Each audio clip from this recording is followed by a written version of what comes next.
Welcome, everybody, to the Always Hope podcast, a production of Willwood's Faith in Marriage. This is Dr. Mario Sakasa, and I pray that your 2024 is off to an amazing start. Have you ever noticed that many of the debates in our society center around the term rights? But what exactly is a right? Is it even possible to define it? And should adults make sacrifices for the rights of children? Today, I welcome Katy Faust, the founder of Them Before Us, a global educational and advocacy group on behalf of children's rights. She offers clarity about the importance of rights being anchored in natural law, and this then leads us into an in-depth conversation about a wide variety of topics, including marriage, the impact of reproductive technologies, adoption, divorce, why conservative arguments fall on deaf ears, and what we can do to communicate a better story. Well, we end today's episode with a brief conversation about her involvement in Alliance for Responsible Citizenship. If you have found this show helpful, please leave a rating or write a review on Apple Podcasts or Spotify. Each of those little comments or ratings really does help the show out. Well, let's get into this conversation with Katy Faust.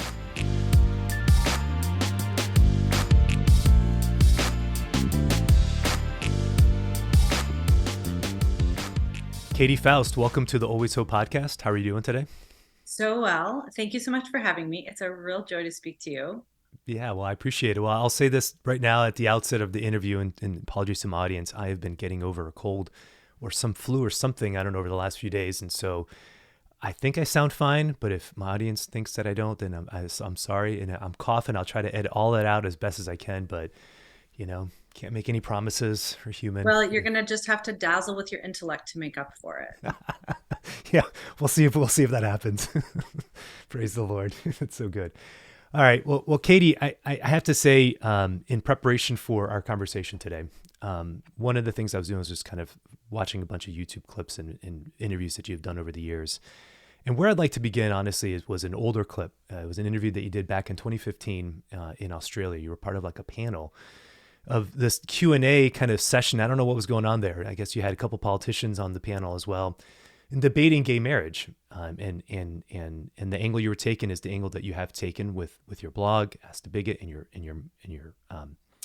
movement, your I keep want to say ministry, but ministry isn't the right word. Your work, I guess, with Them Before Us, and in speaking about children's rights before adult desires, and I just sincerely appreciated your ability to handle the pressure in the moment. I mean, there are a couple of for people, I'll have links to it in the show notes. I really think it's worthwhile people to go back and watch. Just honestly, first and foremost, I want to say just how rude I felt some of the other panelists were up there with you. I was like you're here trying to be as listening to the people in the audience and their questions and trying to be respectful, but then offering your points of view as well and trying to give it from an informed perspective. And then their responses were simply like, well, one of them like looked at you in the face and was like, I'm trying so hard to respect you right now. And I think that's what I'm supposed to say as a politician, but I really have absolutely no respect for you and anybody who holds your opinions. And he said all that with a smile on his face while he was staring at you.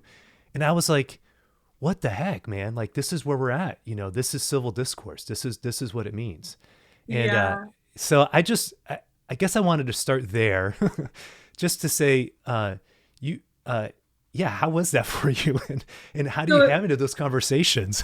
Yeah. So the answer is that week in Australia was one of the worst weeks of my life, honestly. God bless you. God bless you. Because I went to Australia to visit their members of parliament, really as a support to a woman named Millie Fontana, who was a donor-conceived daughter of lesbians, who was Australian. And she had a testimony. She had only recently started speaking up, but I had been researching and studying and writing about marriage as a matter of justice for children, the importance of mothers and fathers, the studies on the impact of mother loss and father loss on kids. And even though I have a mother in a same-sex relationship, I don't have the story of a woman with two moms. Like, my dad was always involved in my life. So I just went literally to be somebody that Millie could lean on. And that was my understanding of why I was going to Australia.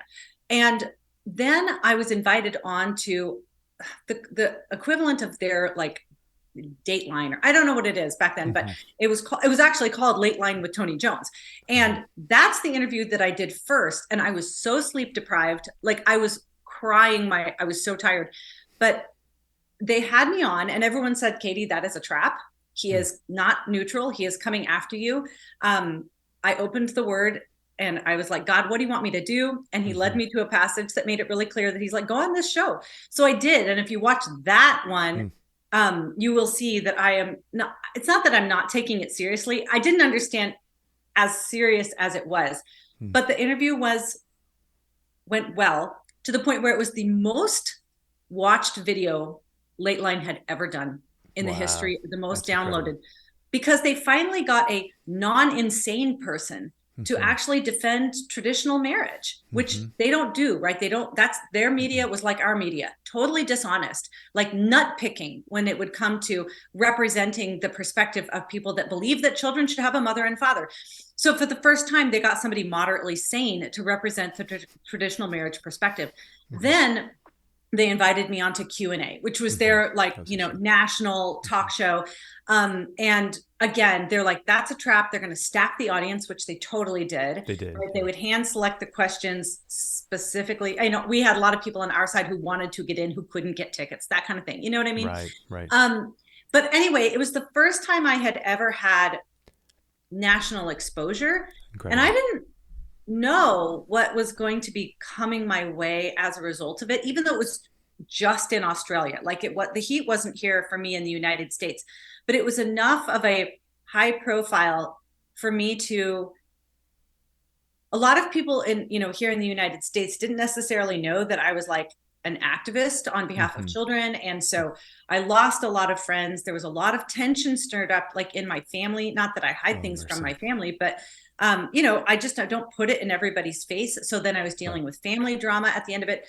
But then like the Human Rights Campaign was tweeting about me. So people were like sending porn to my inboxes, and it was just a lot to deal with. And then I learned, really it was that trip that taught me I'm not I'm not ready for this in the Mm-hmm. sense of structural support. So I would say things like, well, studies show, Mm-hmm. but I didn't have a place where I could say, go here and find it.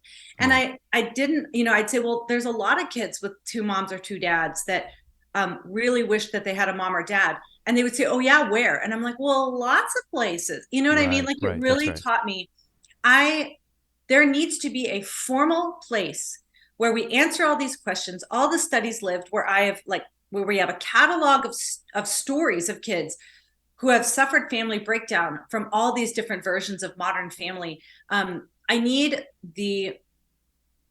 that was the first time I was like, this has to be formalized. Mm-hmm. And it took me 3 more years before I then got to the place where I started Them Before Us, Mm-hmm. and was able to, it's not a ministry. It is a global takeover. That's what it is. People are like, what are you trying to do? And I'm like, take over the world. I'm going to take over the world. So yeah, you can go back and watch those clips and you can see that I'm very green. Oh, and I will say Sam, whatever, I can't remember what his name was, that Australian politician, who is such a jerk on that show, has now, I just bumped into some friends from Australia a couple months ago. And I'm like, they mentioned Q&A because it totally put me on the map in Australia. Wow. And I said, yeah, I remember that guy, Sam, what's his name? And they're like, oh my gosh, he's been totally disgraced. Like, Really? like I guess in the last couple of years, there have been some very public revealing of personal horrible hypocrisy and failures. And so he's no longer on the scene. So it's a very much a, let God defend you kind of thing, I think. Yeah. Well, I think it's incredible that, like you said, even being green, I know you started by having this blog and Twitter account, Ask the Bigot, which at some point shifted and became this movement, Them Before Us. And it sounds like what you're saying is that happened around that time where it's like you realize that, okay, I can't just be this individual kind of talking about these things, that I need this structure. I need something behind me that I can point to, that I can say, here it is. And you can refute it if you want, certainly, but I'm telling you, like, here it is. Right. And so why was that important for you? Just even getting into this debate, like why is this important for you? Well, the blog originally, as you mentioned, is called Ask the Bigot. And it's no surprise that was born in a very angry moment, because I am very sarcastic, by the way. Very sarcastic. Very sarcastic, yeah. Which is, I mean, I got a sense of humor, but generally I'm really, really agreeable. Like I don't like confrontation, and I don't want to fight you. And my primary thing is not to tell you that you're wrong. Like I've got a long fuse, and I can put up with a lot of personal attacks and disagreement. And I don't think that everybody in my life needs to march lockstep in accordance to what I think. But I tried to have several conversations online and in person about gay marriage and why marriage is a matter of justice for children, and why mothers and fathers are not interchangeable, and why I have observed through working in youth ministry for a couple decades, or as the assistant director of the largest Chinese adoption agency in the world, or in my own personal life or the life of my friends that have experienced family breakdown, why losing your mother and father is one of the most significant, traumatic, long-lasting harms that you can inflict on children. And gay marriage will inflict those harms intentionally. And I would use social science, and I didn't use one word of scripture. I simply referred to the stories of kids. I reasoned things through, appealed to what, now I understand much more better as natural law. And still, the ultimate response from everybody was, oh, you're a bigot. That's why. And so I had a moment where I snapped, and I was like, I see, I understand. It does not matter how good my arguments are, how reasonable it is, how much the 5 major religions of the world agree on this, how nearly every culture throughout history has affirmed this arrangement, this family arrangement. It doesn't matter how much I love my mother and her partner. None of that matters. If I don't agree with your ever moving progressive goalposts on marriage and family, I am a bigot. Okay, so here I am, the bigot that you have sought out. Come get it. So that's kind of how the blog started. And it took me a long time to figure out that maybe I should do more than blogging. I'm very late to the take on a lot of this, where I kept waiting in 2016, 2017, I'm like, gosh, somebody should really start a movement for kids. I wonder who could be that be? Wonder if that's going to happen at some point. And then finally God's like, so I actually just need you to get up and do that. But I just felt super unqualified. Like I look at all of the people that are writing and researching and speaking, and every single time I look at them and I go, well, I don't have that degree, and I don't write as well as they do. I don't know as much as they do. I don't have the background that is going to help me to do this.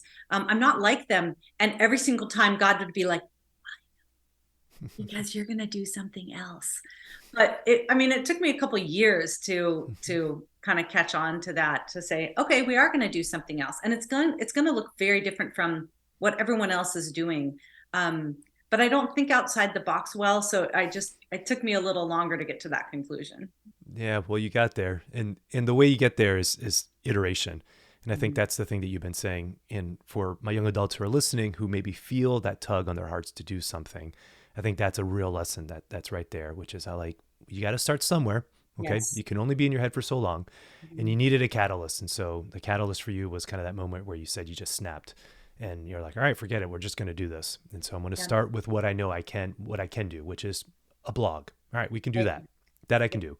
And then from that, and then I think you detailed this in your book beautifully, that you started it anonymously and you were outed. So it wasn't even that you were like, this is me, I'm doing it. And like you were outed, but then being outed ended up being a providential moment, because that's what puts you in touch with all these other organizations. And that led ultimately, to the things that we've been speaking about. Yeah. And so you can't write amicus briefs anonymously. You can't run workshops at the United Nations anonymously. You can't advocate on behalf of children, in the Czech Republic and Albania and Taiwan anonymously. And so it was definitely what the enemy means for evil kind of situation, where this very prominent gay blogger exposed me, for the purpose of silencing me, and doxed members of my church. I mean, like they try to make it as painful as possible. And it was almost successful, because I definitely started with pretty thin skin. If somebody's angry at me on Twitter, even today, I'll end up thinking about it and be like, oh my gosh, I was so mean to them. It took some work for me to toughen up. But then when people come for your friends and your family and your church, and when your church has to deal with terrible Yelp reviews from people that have never even visited because you're writing or advocating about something that they didn't even know that you're doing, I mean, it really does have a lot of power to shape your decisions.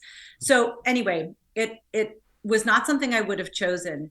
But now, I mean, God has absolutely enlarged my platform 100-fold, if not more, because Incredible. of it. That's incredible. Well, praise the Lord for that. All right. So let's talk a little bit here about the wrinkle that you offer in this conversation. And I think it's what I appreciate is that you're shifting the focus, not just from what adults need, but what children's rights are. And so help us understand what that means. That's a word, right is a word that is tossed around quite liberally. And we often don't even really know what it means anymore, or Yeah. what its real context is, or what does that mean? And so what does it mean for you and how you're using the term?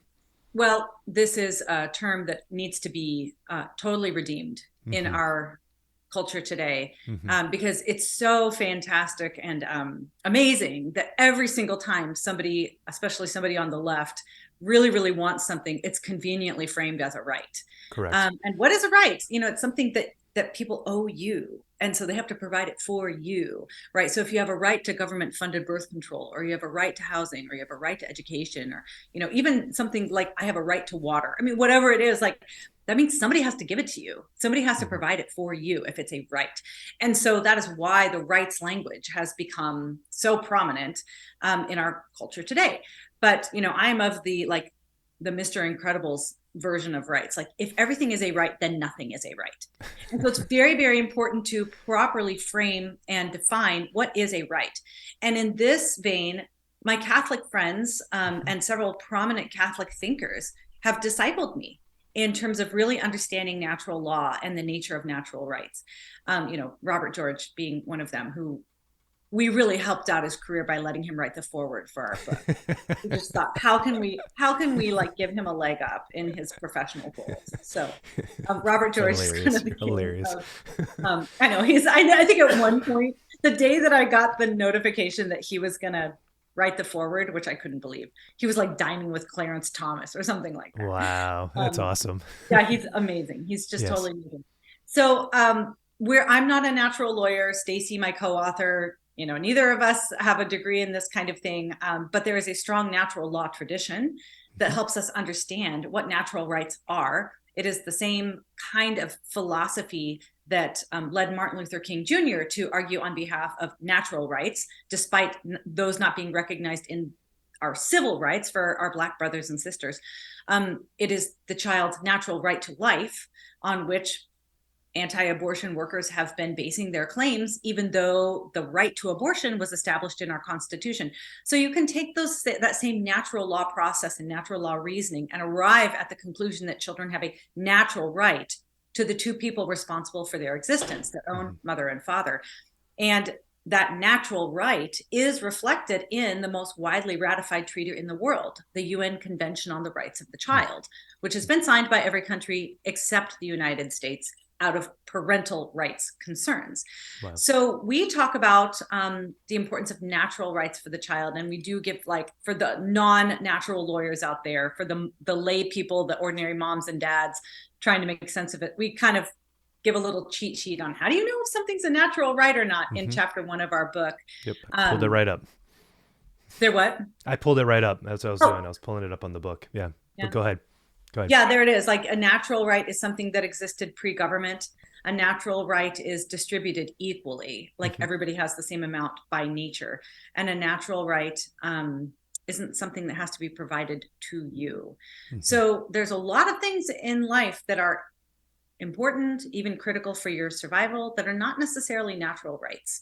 Natural rights are narrow and very, very specific. And when we define them properly, it's actually a very powerful tool to advocate for the natural family unit. Yeah, that's it. And so, okay, you just said a lot of beautiful stuff there. Okay, so first and foremost, just going to the natural law phase. It's wonderful to hear. I mean, as a Catholic, I'm not a philosopher. I'm a therapist. And I mean, I saw beautifully kind of the natural law kind of language happening, you know, within that chapter, which is great. And just to help people kind of get a sense of saying, okay, we have to redefine this term. Okay, the right is something that has been used, as you indicated, quite erroneously. It just because I want it doesn't mean I have a right to it. And so we have to kind of start by saying, well then what are rights? What are things that are actually rights that we have?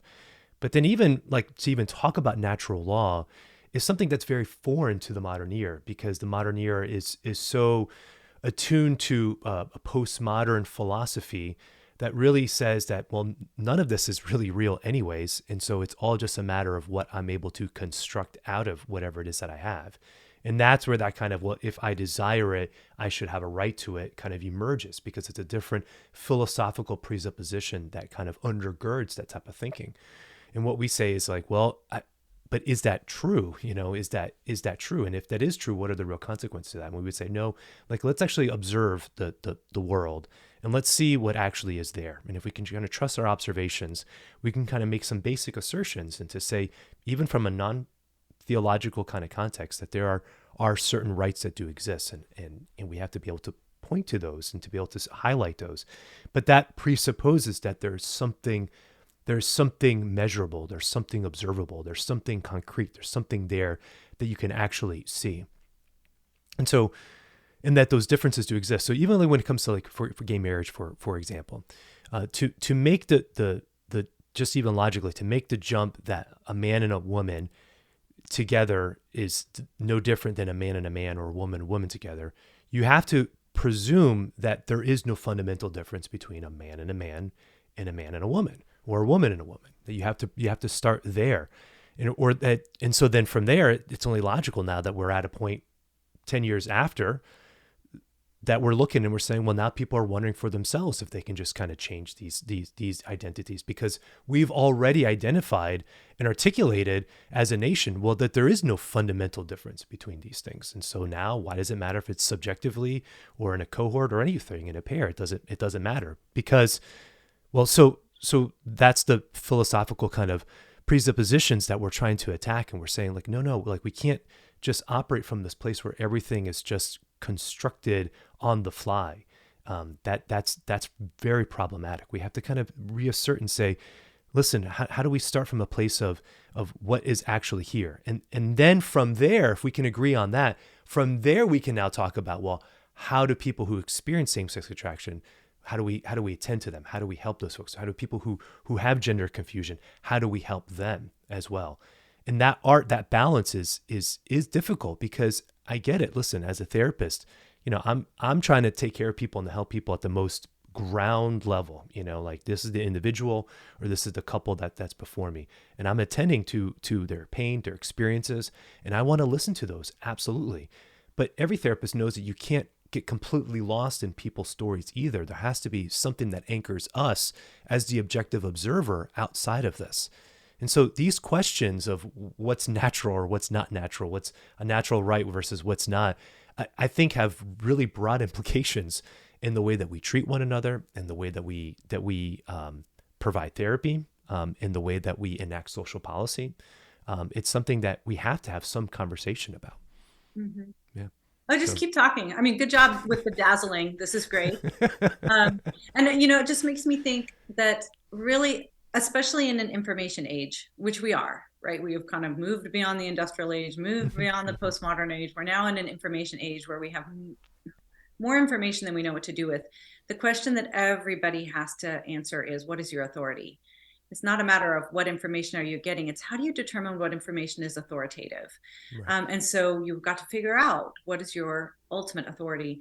For those of us who are believers, it might be church teaching or scripture, but we should be able to elevate the natural world, the realities of the natural world, as an authority that is universal, an authority to which we can appeal when making these kinds of cases, even with people that don't agree with our revealed authorities. And I think that, the challenge is that the people that say that I have a right to identify however I want, I have a right to use the facilities, the female locker rooms, even though I'm a male, right? They've determined that the ultimate authority is their own experience and their own feelings. And it's the same thing with the redefinition of marriage. It's the same thing with debates about whether or not abortion is permissible. What is the authority? If the authority is your feelings and your desires and your longings and your identity, well, that becomes God. And everything must be subordinate to it, right? That ultimate value is going to require everything underneath it to be sacrificed. And so we would say, if we're speaking in sort of a natural law language, we would say that the physical reality, the natural reality, right, that is self-evident, that is going to be the authority through which everything else is going to have to fall. And so that means that sometimes your feelings or your identity is going to run up against that ultimate reality and will have to be subordinate to it. So your feelings are, if they're going to contradict and run up afoul of the natural world or what is self-evident and articulated through natural law, then it's your feelings that are going to have to conform, not the natural world. Yeah, exactly. And just, again, and this is, I think, a shift that you took also, is that we can argue these things, and you've talked about this, and the church has, and many have as well. But these arguments, as I saw in your debate there in 2015, just fall on deaf ears. It's well, that's just, I think one of the guys said gobbledygook. He just completely dismissed everything. I think it was evangelical claptrap that was another one. Yeah, I think they were both used exactly. Evangelical claptrap was exactly it. That's just kind of used as this is just a smokescreen, for something else. But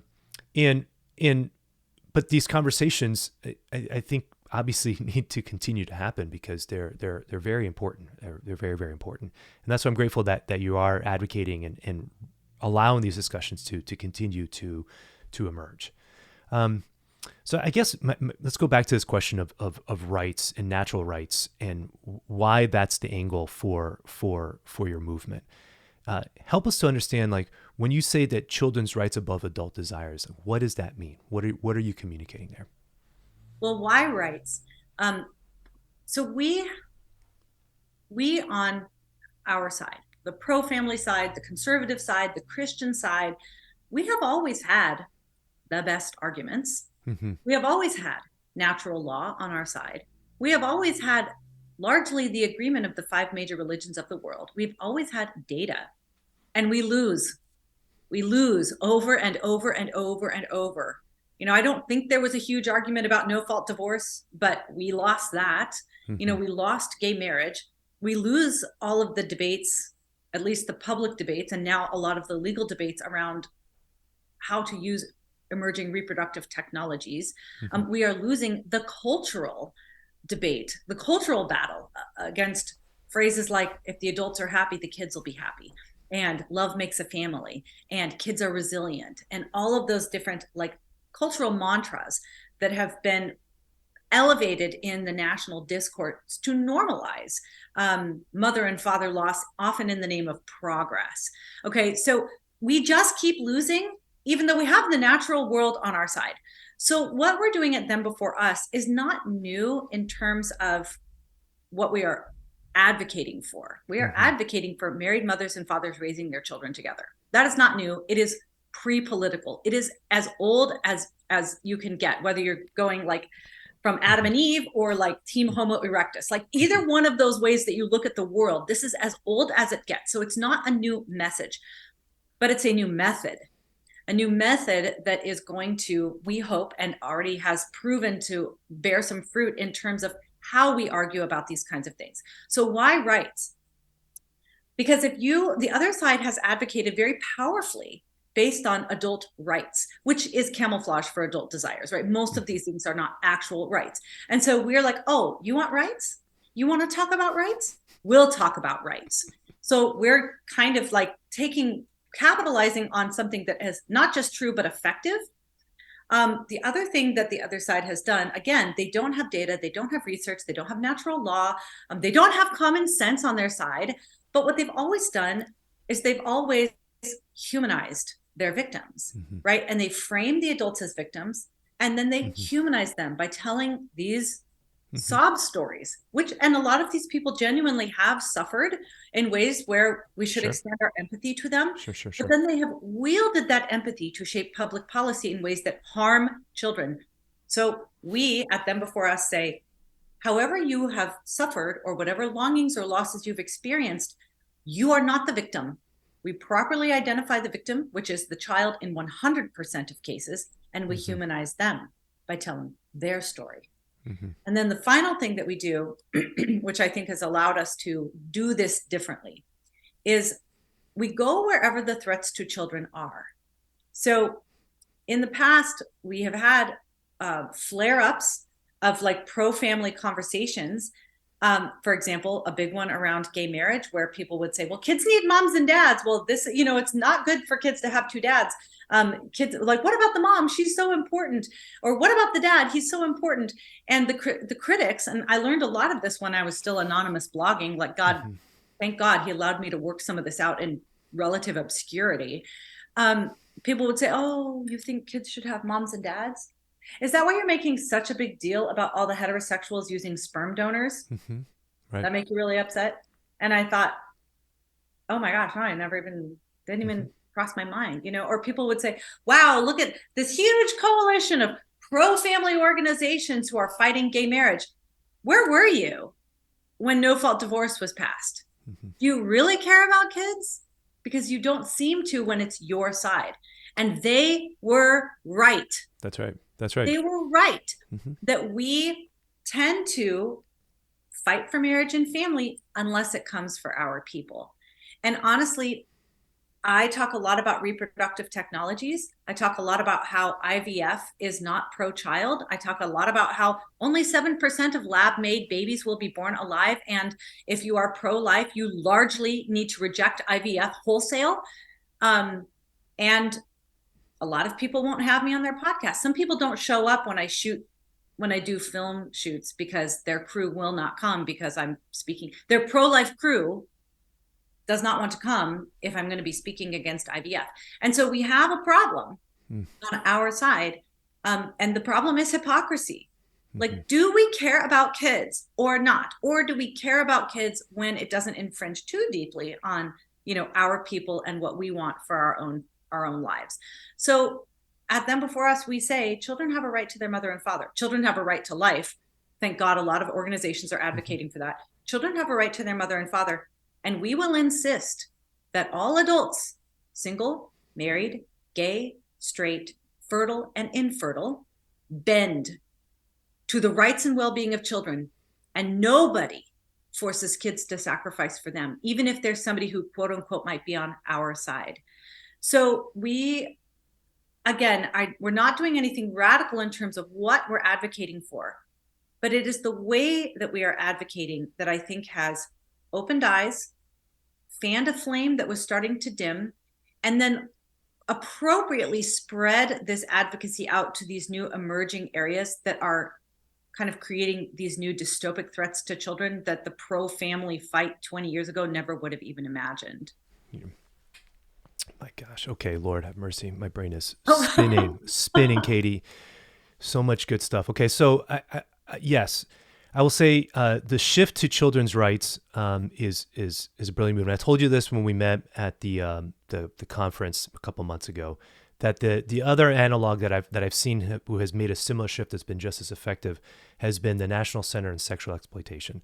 They initially, they've been around this organization for decades, and it was called Morality in the Media. And Morality in the Media was fine, and it was good, and it did work. But when they shifted to sexual exploitation, and then specifically, like, we got to go after these hardcore pornographers and these websites that are putting out child pornography on their sites, and we got to hold them accountable. And we also want to make sure that in public spaces, libraries, McDonald's, places where kids are going to be, that the kids don't have access to hardcore pornography in those places, or that sites that schools use like Discord, that all these things should be places where they're just free from pornography, so that we're not giving kids exposure, A, at an early age to this destructive media, but then B, places like Pornhub, for example, that had been posting and had not been filtering properly child pornography imaging, that those sites should be held accountable regardless of how big they are. And so, bam, now they have very successful advocacy group in the work that they do, and I'm very much a supporter of them. Praise the Lord. People can get around this idea that we need to protect our kids and that we need to give them, kind of the basic foundations to be able to help them to achieve a successful life. And we can talk about this both in the sense of, well, what's the ideal? And then what is reality also? And going back against just the interview, there was one of the questions that was posed to you was by a man who was raised in a broken home. And he said that he knew how to roll a blunt perfectly when he was 6. And he was raised in a horrific circumstance. And then when he was a teenager, his gay uncle and his partner had brought them into his home. And you rightly were like, praise the Lord. I'm happy that those men took you out of a horrific circumstance and they gave you some type of stability.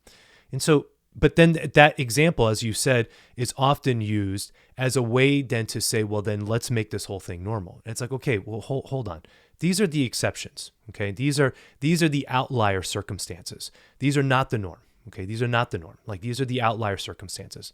How about we have two conversations? We could talk about what we can be aiming for as a society in terms of values, and what we can kind of legislate and accept as what we should be going for, and also have conversations about how we take care of people in the margins, how we take care of people that are the outliers, and how we handle those situations as well. It's not either or. Like, we can do both, and one doesn't have to obliterate the other.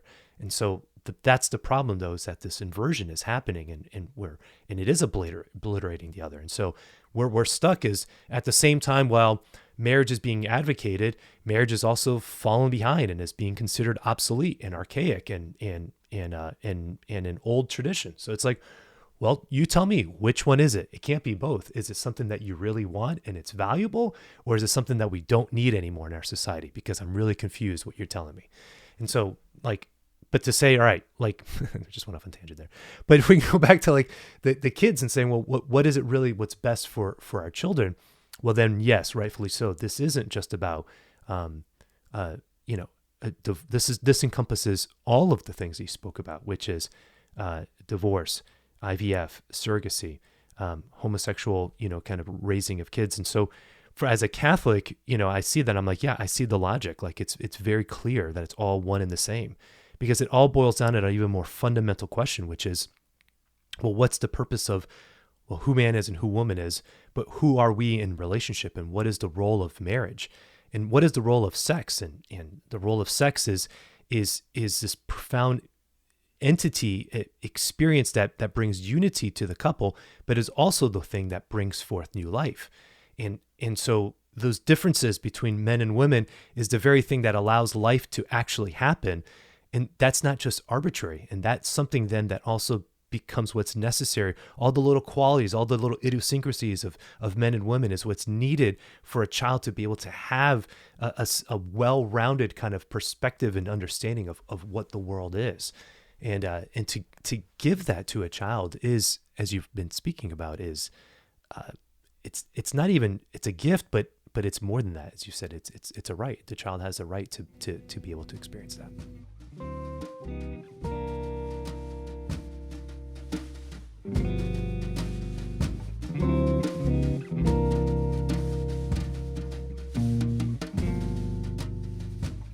Hey everybody, this is Dr. Mario Sacasa taking a quick break from my conversation with Katy Faust to encourage you to check me out on Instagram and Facebook.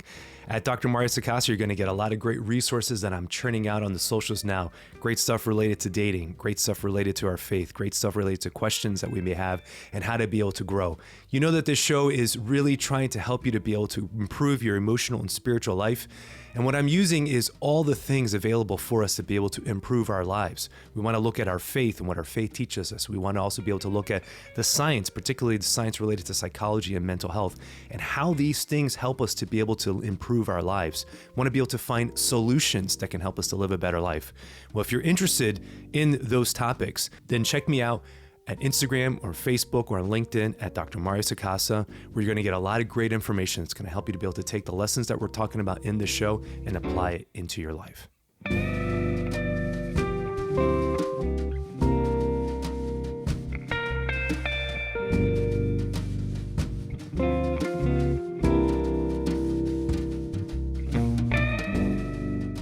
So like what you just did there is brilliant, totally true, beautiful, aligns with natural law, aligns with biblical teaching, church teaching, all of that. But I would say that what them before us would do instead is, you've described, male, female, complementarity coming together, sexual congress, sexual, beauty, all of that. We would say, you said the fundamental question is, what is male and female? We would say the fundamental question is, what is a child? That's the fundamental question. So, and again, just an example, everything you said is right and true. Yeah. We just talk about it a little differently, right? And I did this, I gave a speech at the National Conservative Conference, September, a year ago. And it's called This is a Child. And you can go look it up. We're actually going to create a documentary next year based on that speech in conjunction with Focus on the Family. But what we do is we say, okay, what is a child? Right? A child comes together when the gametes of one man and one woman make a baby. And that one man and one woman are the only two people that can grant children something they crave, which is their biological identity. Only those two people can answer the question, who am I? Because a child doesn't know how to answer that question if they cannot answer the question, whose am I? Right? So they have to have a connection to those two adults. Statistically then, that one man and that one woman are statistically the most connected to, invested in, and protective of them. So if you want children to be safe and loved, you must unite them to both of those people responsible for their existence. And then the other amazing thing is, if you can unite the child to both people responsible for their creation, you also get the perfect gender balance in the home. You also get both halves of humanity represented in the child's life every single day, which maximizes child development, because dad talks to kids differently, mom plays with kids differently.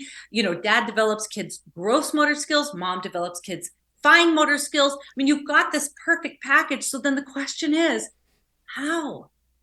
How do you unite the two people to whom children have a natural right every single day of their life?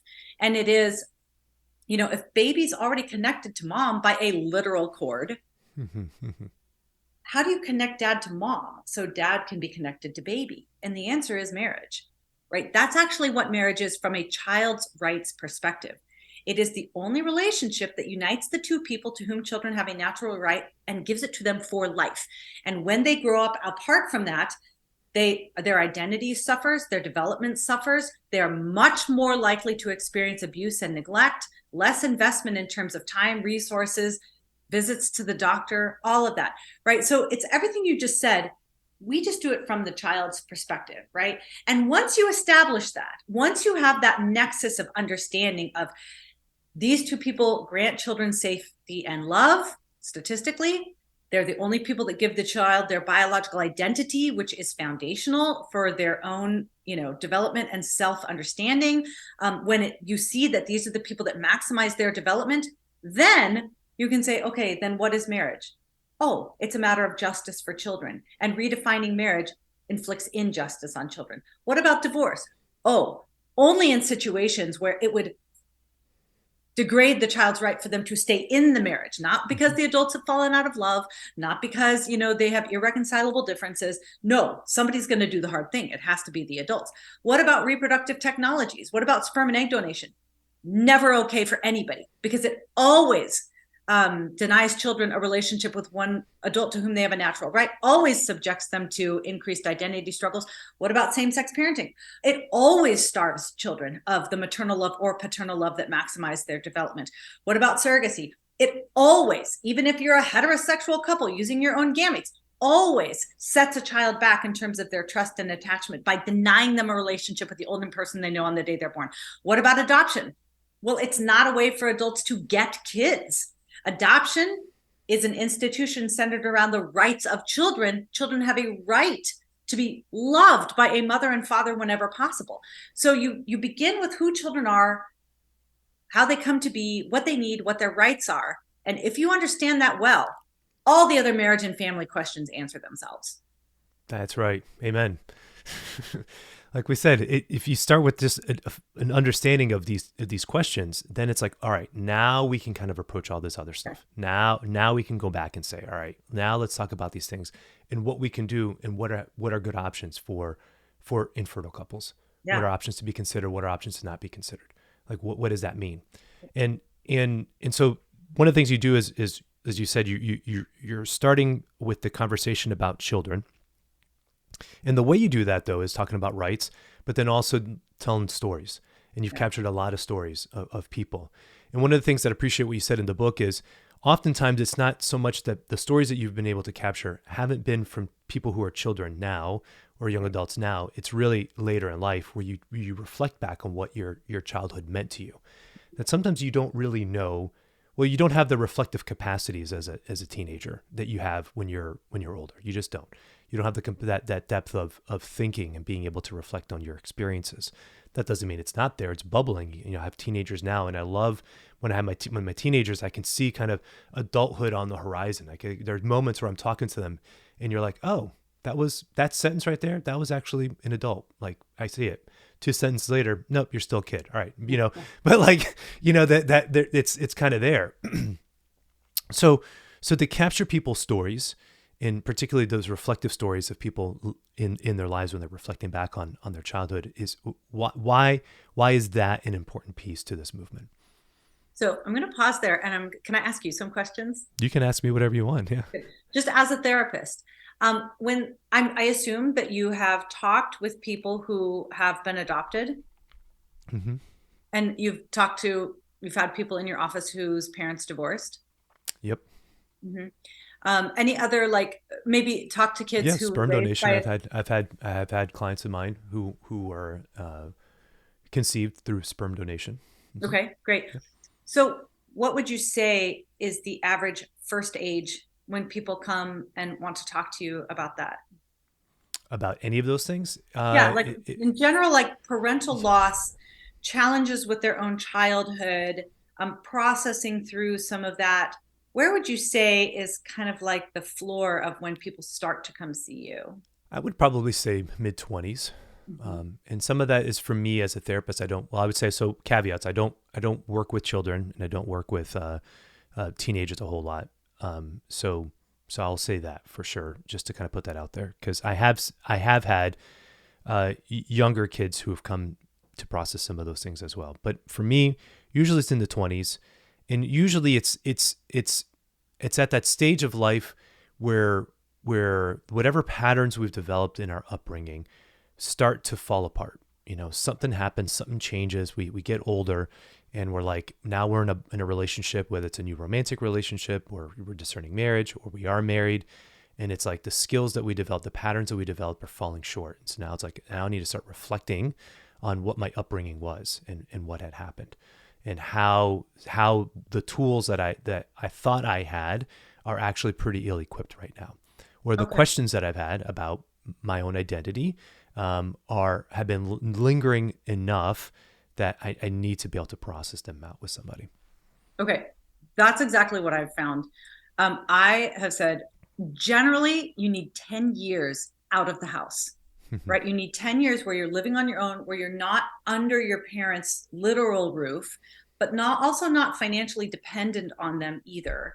And about 10 years of distance to be able to really honestly reflect and process. Because even when you're 18, even when you're 20, 21, 22, there's still, I think, is this, I need to protect my parents kind of feeling, right? Like, I know adoptees would say, well, I can't really explore that or seek because I don't want to hurt my adoptive parents. Or, you know, when you're 22, you still kind of feel like you need to be the go-between between your warring parents at Christmas time or whatever it is. It really is. I have found the people that come to me and want to share their story or who start sharing it out in public, 28 and later, right? Sometimes not until they're 48, but 28, tends to be the earliest. So for example, there's a woman who's just started sharing her story recently, and she is the product of traditional surrogacy. She's probably 32. Mm-hmm. And it's been a rough ride. It's been a hard road for her on so many levels. And she's known for a while that she was created through surrogacy, and she's been experiencing a lot of the fallout of being commercially separated from her mother at birth. But it's only now when she feels like I'm willing to speak up because I understand the fallout that it could create. But also I've had enough distance to be able to say, this really harmed me, instead of the reflexive, well, I just need to do what I can to protect my parents. A lot of times it's when they, like you said, they start having their own family. Like I've read stories of kids created through sperm donation who are like, no big deal. Like I was safe and loved, and my dad did a great job. Mm-hmm. And then they have a baby and they just go, Yeah. Right. This is what it feels like to have a genetic connection with my child. Oh my goodness, this is what I was missing. So I appreciate your response, because it is a big deal to get to the place where you are able to honestly reflect on some of the challenges or deficiencies or harms that you suffered as a kid because of the decisions of your parents. And then to make the next leap of talking about it publicly, even on, I tell people, you can put it on I'll verify your identity, but you can put it on your website, my website, under a pseudonym. They're like, okay, but you still have to change identifying. You have to say I grew up in a different city, because it's still so high risk for them to talk about how they suffered because their mother or father was not in their life and present every day. Mm-hmm. Yeah. And it is hard for people to speak about, because you do feel, as rightfully so, a connection to your parents. Mm-hmm. And we don't want to, and I'm not in the business of bashing parents, even as a therapist. I'm not one who says every problem you've ever had in your life is because of that one root wound, the root father wound, and that one moment, or that it's like, we're a little bit more nuanced in our experiences of that. But what you're saying is that people certainly do have this longing, and sometimes they don't even know it. And it's not until they're older that they realize, oh my goodness, like that was the thing that I was missing this whole time. And I didn't realize it was actually deprived from me. And so that, again, it goes back to that question of like, well, this is different. Surrogacy, sperm donation, this is all different than adoption, where it's a different animal. Now, I will say also, even just with IVF specifically, even in this angle that you're speaking about, also for pro-lifers, my encouragement to everybody to be aware of course, is if we do believe that, life begins at conception, usually the process is that multiple eggs are fertilized, and kind of it's chosen, the most viable ones are the ones that are most chosen. And then the others are frozen or discarded. Those others are people. Okay. And so we also need to be aware of the process upon which this is done, and recognizing then that those are people, and we need to honor them also, and they have a right to life as well. So just putting that all there. But to capture, I don't know if you're moving on, but I don't want to, I don't want to miss the distinction between adoption and reproductive technology. That's where I wanted to get to. Go ahead. No, go ahead. You go ahead. Okay. So simply to say that, there's a good litmus test of whether or not you are putting them before us, the children before adults, children's rights before adult desires, or putting us before them, our own desires above the rights and well-being of children. And it is to ask the question, who is doing the hard thing? If the adults are doing the hard thing, then you are honoring the rights of children. If children are being forced to do hard things for adults, you are violating the rights of children. So what happens in reproductive technologies, especially through third-party reproduction, whether it's a sperm donor, an egg donor, or a surrogate? And I say donor, nobody is donating here. This is not a benevolent nonprofit. This is a for-profit industry that is paying everybody, sperm sellers, egg sellers, womb renters, very often. Hardly anybody does this for free. Okay. So these children are being bought and sold. One of the big distinctions, I used to be in charge of ensuring that our adoption agency was in compliance with international, federal, and state laws for adoption best practice. And one of the main things that we looked for was that money never went to birth parents or genetic parents. If money was going directly to a birth parent or a genetic parent, that was trafficking, right? You do pay money in adoption, but the money never goes from the intended parents to the genetic parents. The money goes to make sure that adoptive parents are screened and vetted and background checked and referenced in home studies and trained and post placements, supervision, and all of that, right? The whole purpose of adoption and the money involved in it goes to ensure that the child is going to be placed with parents who are going to treat them as if the child had been born to them. So that is one of the major ways that we see a difference and a departure between adoption and reproductive technologies. Reproductive technologies are built on direct payments to birth parents and direct payments to genetic parents. The industry would absolutely fall apart if you removed that. So under the adoption metric, the adoption rubric, everything taking place in third-party reproduction is trafficking, because you're always paying for the child. You might be paying for half the child. Sometimes you're paying for all the child, but you're paying for a child. So in adoption, the adults are doing hard things for the child. They are undergoing screening and vetting and background check and scrutiny to graft in a needy child into their home. In third-party reproduction, the child is doing the hard thing by being forced to lose their mother or father to support the desires of the intended parents. In adoption, the child is the client, right? Not every adult who wants a baby is going to get one, but every child, if adoption is done well, will be placed in a home that is screened and vetted. In reproductive technologies, the adults are the clients. The goal is to get them a baby, not just a baby, but the exact baby they want at the moment that they want the baby, regardless of the cost to the child, regardless of the cost to the 16 frozen, discarded, destroyed, donated to research siblings of that child, regardless of the child's right to be known and loved by both parents if they chose to use a sperm or egg donor, regardless to the attachment and trauma that is caused by separating the child from their birth parents, right? A third-party reproduction always forces the child to sacrifice for the adults. So when you look at things from a children's rights perspective, the right to life, the right to their mother and father, the right to a safe placement, the right to be born free and not bought and sold, adoption supports children's rights, and big fertility violates them 100% of the time. Yeah. Wow. Amen. It's great. That's great. Those distinctions are significant and are really important. I'm grateful that you offer that for us. Again, centered around the logic of, well, what does a child need? What are our child's rights? And if, again, that's the buy-in. If we can agree to that as an argument, then from there we can say, okay, now let's go back and let's look at these things. And we can see then that that, as you've been saying, adoption forces the parents, and I like the way you say that, forces the parents to do that, the heavy lifting, and forces them to do that on behalf of taking care of the children.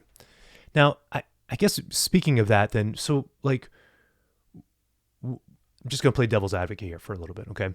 What about somebody who says, well, it's not fun as a woman to get the injections and to do the work, and that IVF or insurance doesn't cover it, and so it costs a lot, and so I am doing heavy lifting. I am doing a lot of work to make this a reality. How would you respond to that? Yeah, is any child losing their right to life? Is any child losing their right to their mother and father? Is any child losing their right to be born free and not bought and sold? Is any child are you customizing them? Are you customizing them? What does it mean to be human? What does it mean to be a child? Right? So that's where we come back to that. What does it mean to be a child? Because once you start customizing and designing, ordering, discarding, screening, make no mistake, kids are doing hard things for you. So it is hard. Infertility is hard. Infertility is a crushing load. Women who undergo the multiple injections, that is challenging. But that's actually, like, everything that matters in life is hard. Okay. Everything that matters in life is hard. And the challenge for adults is you do the hard thing, because the only alternative is for the kid to do the hard thing. So, when I'm not activisting, my husband's a pastor and we do a lot of counseling. I mean, I'm not, Dr. Sakasa level counselor. Let's be clear, I'm not. But, we are working with people with gender confusion and same-sex attraction, and lots of people in struggling marriages, and lots of people with unwanted singleness, and people that desperately want a baby but are infertile. Like, look at all those scenarios. In every single one of them, somebody will do the hard thing. Either you're in the struggling marriage and you are going to figure out how to work through the childhood baggage, and you're going to figure out how to overcome the porn addiction, and you're going to figure out how to deal with the financial issues. You're going to do the hard thing as the adults, or you're going to divorce and you're going to force kids into split homes and split lives, and your kids are going to do the hard thing. Like, make your choice. Who's going to do the hard thing? The adults or the kids? You experience same-sex attraction. You would be an incredible dad if you were able to have a family. But if you choose to go the route of purchasing an egg, renting a womb, and raising a child as a single guy, you're no longer doing the hard thing. The kid who deals with the identity issues and the mother hunger and the primal wound of losing their birth mother, they're doing the hard thing for you. So who's going to do it? Either you're going to do the hard thing by forming a family in a way where the child is created and experiencing the love of their married mother and father 100% of the time, or the kid's going to do the hard thing. Like, make your choice. This is not, none of these situations are equations where if I just do this, it'll be easy. Someone is going to do the hard thing, the adults or the kids. At them before us, we think every adult should be the ones that does the hard things, and no kid should be forced to do hard things for adults. Yeah. Thank you. Thank you for answering that question and making those things clear, because it's hard. Life's hard. Life's hard. Life is hard. And as you indicated, I mean, there are people who have all sorts of everybody has something going on in their life, for sure. And just when we listen to people's stories, absolutely our heart breaks. Everything you just talked about. I've counseled numerous couples in my 15 plus years as a marriage therapist, and many of them have worked out and many of them haven't worked out either. And I understand the realities that are present.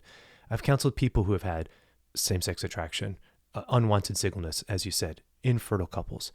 All of these things are very real, very, very real. And when we go back to this question of what is a child and what does natural law teach us, it helps to guide the offerings, because ever since the advent of the birth control pill, we have taken this notion that now technology can exist to repress something or to do something that it wasn't intended to do. There's nothing wrong with a woman's fertility. It works perfectly. It's actually something that's beautiful. It is what it's supposed to be. That's what it is. When we invented technology here that says, nope, we're going to take that thing that works perfectly, now we're going to repress it. Now we've taken to conversation. This isn't medicine. Yeah, okay, fine. Women who take it for make their cycles regular, and that's always the exception that's thrown out. Okay, let's just put that aside for a second. The majority of the reasons why it's taken is to suppress fertility, and it's like, well, once we've done that, now that we've accepted that, and that cat's out of the bag, well, that's where we get all these other questions now, and all these other uses of technology. But we're surrounding reproductive means that say, is this really what's best for the child? And then is this really what's best for the parents also? Is this really the way to solve this problem? And if we can look at that and say the answer is no, then we can still attend to the pain and the longing and the heartache that's still present. Like, that's why I say this over again. It's not either or. It's not just like, well, do the heavy thing, do the hard work, and then, get out of here. Be the grown up and suck it up. It's like, no. Like, do the hard work. We know it's hard work, and we're here with you. And we want to accompany you, and we understand the pain and the struggle and the reality of the circumstances that you're experiencing. It can be both. It can be both. And it should be both. There's a huge role in empathizing with our friends who struggle with infertility and who experience same-sex attraction and who are in the midst of a difficult marriage. In fact, I would say that might be one of the main ways that you can assist in this global effort to put them before us. But just like in abortion, we can say, oh my goodness, what a devastating diagnosis, or I understand you're so afraid of how this is going to impact your career or your relationships or whatever, I'm going to be here with you. I can offer free babysitting. Like, let me give you diapers. Like, let me bear your burden, cry on my shoulder. Like, let me walk with you. But no amount of your fear, your longing, or your losses justify forcing a child to lose their life. That's right. And it's the same thing when you're talking about marriage and family. Whatever experiences you have, longings, losses you have, those are major. And I will be with you, and I will walk with you, and I will bear your burden. But just because you're struggling or suffering, it does not justify violating a child's right to their mother or father. Right? In both of those equations, we insist that adults do hard things on behalf of kids if we genuinely care about the rights and well-being of children first. At Them Before Us, we don't take a position on birth control. We talk specifically about children's rights to their mother and father. But there are an awful lot of similarities and sort of mirror images going on with the baby making world and the baby taking world, that this mentality that said, I determine whether or not children come into this world through the birth control mentality, you can very easily carry that over into the reproductive technology. Well, I decide, even though my body says no or my relationship status says no, I get to decide. And that mentality moved into the abortion space. This child isn't welcome, even though my actions welcomed this child into existence. If they're unwanted, I can violate their right to life and force them out of existence. We take that mentality over into the reproductive technology world. Well, if this child is very wanted, I can force them into existence by violating some child's right to life or this child's right to their mother and father. So at Them Before Us, we talk a lot about how the baby taking industry and the baby making industry are two sides of the same child commodifying coin, right? Both of them say those kids exist for me rather than saying I exist for them. All right. Praise the Lord. Well, Katy, there's so much more that I want to talk to you about, but we're kind of at an hour. And so I'd love to have you back on the show to talk about your involvement with ARC. I'd love to talk about your new book also, Raising Conservative Kids in a Woke City, and just kind of giving parents advice and how to do those things, but we'll save that for another conversation. If people have been enjoying what you've been saying and are interested in the work that you're doing, how can they get hold of you? What's the best way to kind of follow your work and plug themselves in? You should definitely go to thembeforeus.com and subscribe. Next year, we've got the documentary that we're going to be creating, and it's going to be huge. I mean, we've been talking with Focus on the Family for a while, because it's going to be a big, mass distributed international. It's going to be great. We've got a plan to attack big corporations in their HR benefits package, which very often violate the rights of children, their right to life, their right to their mother and father in the name of family building. And so we are going to create a satirical video that highlights how Big Corp has harmed kids. And then we're going to create a children's first HR benefits package for any Catholic, conservative, Christian organizations that want to leverage their corporate heft to protect children and advance their rights rather than destroying children in the name of like recruiting and retaining the right employees. We have a legal plan that we are going to try to retake lost ground on the marriage issue. So, and of course we, oh my gosh, have more influence than we deserve in terms of being on Jordan Peterson's new project, the Alliance for Responsible Citizenship, and several other global alliances that are happening in process, because we really are very serious about centering the child in all of these conversations. Oh, and we have church curriculum that's about to come out too. Everything we do is natural law based, but we've got one video curriculum coming out for small groups and a workbook to sort of connect God's mandate for how adults use their bodies related to sex and marriage, and making it very clear that those things are God's plan A for child protection. So we've got a lot happening. You should totally come, subscribe, follow us. I'm on Twitter, and you'll get lots of opinions there at advo_Katy, Katy. So that's a great place to stay plugged in. And we're on all the social media. That sounds great. Well, we will certainly have links to all that in the show notes. Um, just briefly, can you talk a little bit about Alliance for Responsible Citizenship? I've been watching a lot of the videos. I wish I was there, certainly in London. I'd love to just get more involved with that organization. So just tell the audience a little bit about what ARC is. Yeah, Jordan Peterson, John Anderson, Philippa Stroud, and one or two others in the UK had been traveling and meeting so many people across the globe. And, Jordan did that tour a couple of years ago where he like went to, I don't know, 70,000 cities. I can't even crazy amount. I don't know. Something like that. Yeah, you're very, very close. And he just not said an exaggeration at all. Yeah.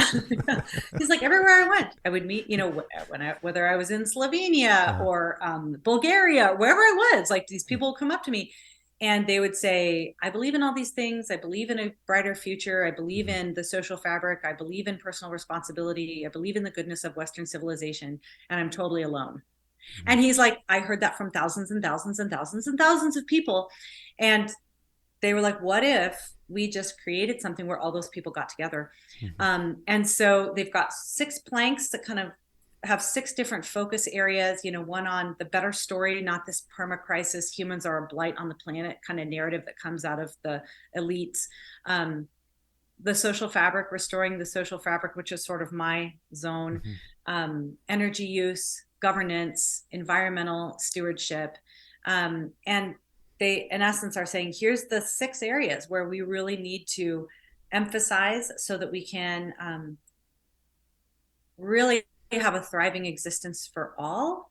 And it's beautiful. It's wonderful. They do a great job of bringing in a lot of different disciplines to this project. And if I could summarize it very briefly, I would say what they're trying to do with ARC is the righteous inverse of the World Economic Forum. So the same level of global influence, but polar opposite in terms of the message they're communicating and the way they're trying to bring it about. So the message is very pro-human, whereas I would say World Economic Forum is very anti-human. And the way the World Economic Forum and most global elites want to transform society is through top-down edicts, pressure, coercion. And the way ARC is trying to create social transformation is bottom-up personal responsibility. So it is the mirror opposite of the World Economic Forum in every way, but with an aim towards restoring Western civilization. So it's an absolute joy to be counted among them. And I'm very grateful that they are taking the clear stand on the importance of the social fabric, specifically male-female marriage. Because it's true, you don't get anything else you want. You don't get responsible citizenships or good stewardship or good governance or environmental friendliness or energy. You don't get any of it unless you get the family right. That's right. Amen. Amen. Well, praise the Lord. Thank you for sharing that and educating our audience a little bit more. And we'll have links to ARC's resources as well available. And so, Katy, final question to ask all my first-time guests. What gives you hope? Oh, my gosh. That's such a good question. So I think Gen Z, which is kind of crazy because everyone That's thinks, you're the first person to ever say that. I'm yeah. You're not. Well, actually. I think people think, well, they're in the tank, like, oh, it's just, they're all lost, but they're not. They're not Actually. They're not. And I think part of this is because they're the first generation to grow up totally saturated in the insanity, right? And I think kids have a pretty strong BS meter, and they can sniff out this is garbage. And we're already starting to see trends like between it just came up between 2021 and 2023. Support for gay marriage among Gen Zers dropped 11% in 2 years. 11%. And I think that's because you can only feed kids garbage for so long before they look around and they're like, somebody's lying to me.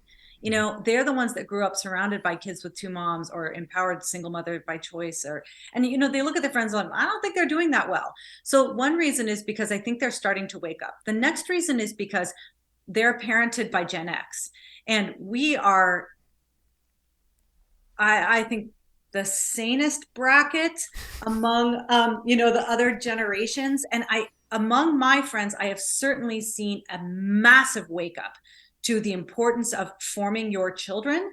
That's one reason why my co-author Stacy and I wrote Raising Conservative Kids in a Woke City, is like these principles to inculcate your worldview in your children, even when everything is against you. You can totally do it. And I know lots of parents that are doing it. Something happened, and then I think they always thought, oh, the world's kind of crazy. But 2020, they're like, oh no, it's war. They finally understood kind of the cultural, civilizational moment that we were in and got very serious about parenting. And then the other thing is because the people that are serious about worldview formation, the people that are really wanting to instill their Christian values into their kids, are having all the kids. So Right. you probably see this. I certainly see it when I scroll through my Facebook timeline and look at all the people that are having kids. My conservative friends who are serious about civilizational thriving are having 2 to 12 children, 2 to 12. My friends who have bought into the destructive, life-destroying ideology of progressivism are having 0 to 2 children. And so literally just from a numbers standpoint, if we can fortify Gen Z, if we can make lots of babies, and if we can raise those babies to be incredible citizens who understand what it means to be human, what it means to be male and female, if we are very serious about discipling our kids rather than allowing the culture to disciple them, which I think is what a lot of conservatives and Christians thought, that's what they did, whether they knew it or not. I actually think this nation could look very different in 30 years. Now, are we going to be able to make it through what is going to be a very, very rough couple decades? That is the question. But the other thing about kids, so my whole nonprofit's about kids, but just on a personal level, like I just think that kids are fantastic. Like I run the youth ministry at our church right now. We do very hardcore Sunday school. Like, I mean, they get a fire hose of very, very hard topics. They love it. They love it. Like kids are fearless. Give them something to live for. Give them the best story that you can give them. Do you understand? Like the story of Christ and their participation in it is the greatest story. And like we've failed to pass that on to them. The other side has won because they've said, here's this great mission. You can be a part of it by defending somebody's pronouns, and we're saying, no, here's the greatest story. The restoration of the entire world by the God who made it, who became the least among us so that he could save the many. And then he said, go and do likewise. I mean, like when we give kids a better vision, they take it, they grab it, and they will change the world with it. So I see a lot of Gen Zers doing that and honestly being fearless. Like I see it in my own kids.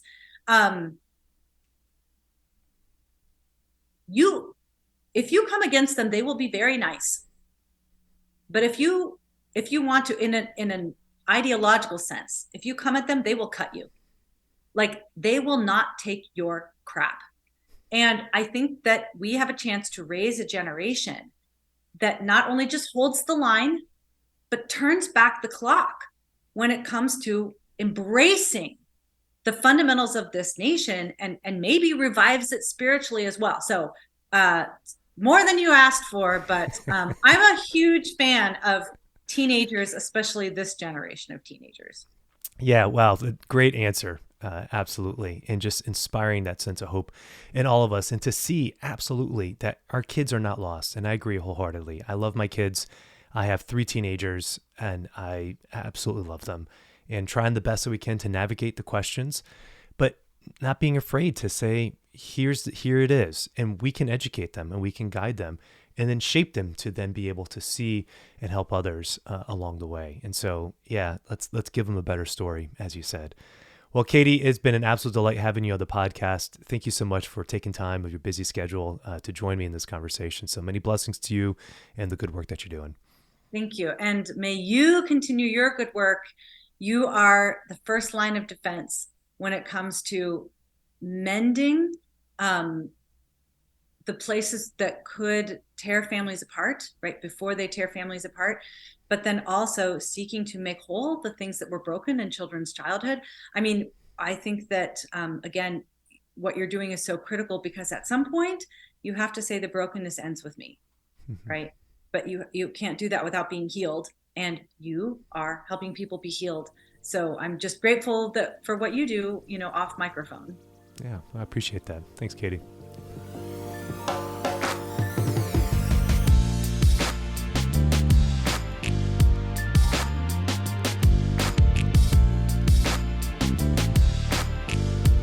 All right, everybody. Well, that does it for my conversation with Katy Faust.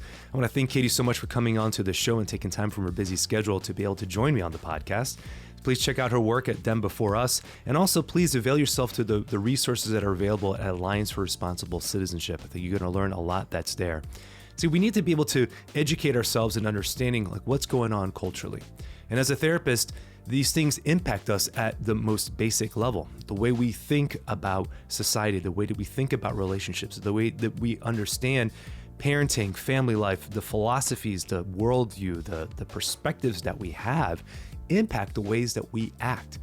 And so the dictum of the church has always been to feed your conscience and to make sure that if your conscience is well formed, then the actions that will flow from a well-formed conscience will be virtuous.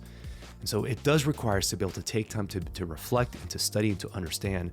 And that's the reason why I have these discussions on this podcast. Because even though our focus on this show is related to mental health and to emotional and spiritual questions, discussions like this that are more broad-reaching, that are more cultural, are ones that help us to be able to say, okay, well, what is it that's influencing us? And how do we conceive and understand our own health based on the world that we live in? And so we want to be able to get clarity on those things. And so I'm grateful for folks like Katy who are advocating at a very high level, at a very broad level, to be able to make impact at a cultural perspective there. And that'll help us and folks like myself who are therapists to be able to help people at the most intimate and ground level as well. So many blessings, everybody. Thanks so much for joining me on the show today. Stay tuned. We got so many great episodes coming out for you in 2024. I look forward to continue serving you through this podcast. I'm incredibly grateful for my audience and for everything that you guys give to me. And so many blessings. God bless everybody. Have a great day.